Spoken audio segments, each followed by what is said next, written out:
না আপনি আমাকে হেনস্থা কেন করতেছেন? এই যে আমাকে বলছেন তুমি ইন্টারভিউ করতে পারো না, তারপরে আমি 3 বার জেল খাটছি, তুমি এই নিউজ করো নাই কেন? এগুলো তো আপনি আমাকে বলতে পারেন না। হ্যাঁ, আমি আজকে ওনার বিরুদ্ধে বৈষম্যবিরোধী ছাত্র হত্যা মামলার রয়েছে, আমি শুনেন যে মামলা রয়েছে সেই বিষয়টা সম্পর্কে জানতে আমি ওনার কাছ থেকে আসছি। উনি আমাদেরকে জানাইছে উনি বিএনপির লিডার, উনি এখানকার সভাপতি। ওনার বিরুদ্ধে যে মামলাটা হয়েছে এটা ষড়যন্ত্রমূলক মামলা হয়েছে। এরপর আমরা চলে যাব, আমরা এটা পরে পুলিশ প্রশাসনের কাছ থেকে জানবো। একজন বৈষম্যবিরোধী হত্যা মামলার আসামি, উনি এখন স্কুলে রয়েছে, ওনার বিরুদ্ধে হ্যাঁ প্লিজ আমার কথা শুনেন, সেটা আইন শৃঙ্খলা বাহিনী। হ্যাঁ, উনি এটা দাবির নিচে কিনা ওনার বিরুদ্ধে যে ষড়যন্ত্র হয়েছে, আর আপনি এসে আমাদেরকে ফোর্স করতেছেন আমরা এখানে কেন আসছি, এটা কি আপনি কি রাইট রাখেন কিনা? অবশ্যই রাইট রাখি।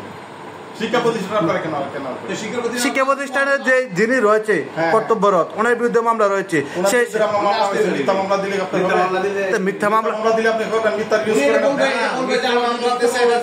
মিথ্যা মামলা দিতে এটা আমার জানতে হবে না? কি যাইতে করতে হবে?